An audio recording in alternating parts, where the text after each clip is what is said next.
Breaking news. Here are 5 details about the Wagner company head who defied Putin. It comes just 2 months after Yevgeny Prigozhin's brief rebellion, which was widely regarded as the greatest challenge to Russian President Vladimir Putin's authority since Putin took office. The Russian Civil Aviation Authority has identified Yevgeny Prigozhin, the founder of the Wagner Group mercenary force, as a passenger on the plane that crashed on Thursday north of Moscow. After Russia invaded Ukraine in February 2022, Prigozhin, then 62 years old, rose to prominence when his troops, which included thousands of inmates he recruited from prison, led the Russian assault on the city of Bakhmut in the war's longest and bloodiest battle. Prigozhin engaged in an online feud with the military establishment, accusing them of incompetence and even treason, while also praising Wagner's achievements. Wagner fighters, led by Prigozhin in a June mutiny, overran the southern city of Rostov-on-Don and killed the pilots of several advancing military helicopters on their way to Moscow. It was a betrayal, according to President Putin, and he promised retaliation.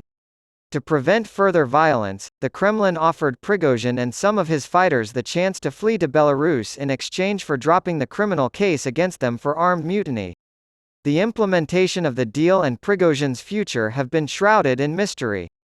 5 days after the mutiny, he apparently met with Putin, according to the Kremlin.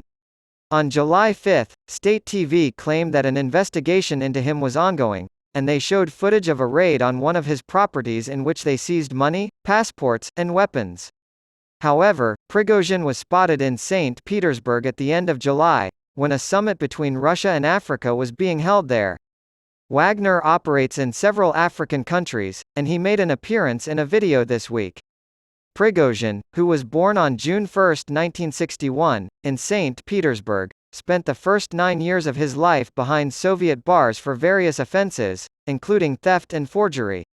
After being released in 1990, during the final days of the Soviet Union, he returned to his hometown and set up shop as a caterer and restaurateur. It was around this time that he is thought to have met Putin, who was then a senior advisor to the mayor of St. Petersburg. Prigozhin used his political connections to land lucrative state contracts and earned the nickname, Putin's chef, after providing food for official Kremlin functions. Recently, he made a joke about how Putin's butcher is more accurate. Wagner was founded by Prigozhin in 2014, and its members have since deployed to Syria, Libya, and the Central African Republic in support of Moscow's allies. U.S. sanctions and accusations of atrocities are being vigorously denied by Prigozhin.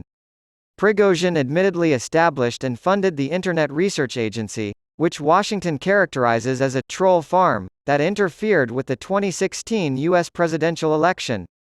He admitted to meddling in U.S. elections in November 2022 and threatened to do so again.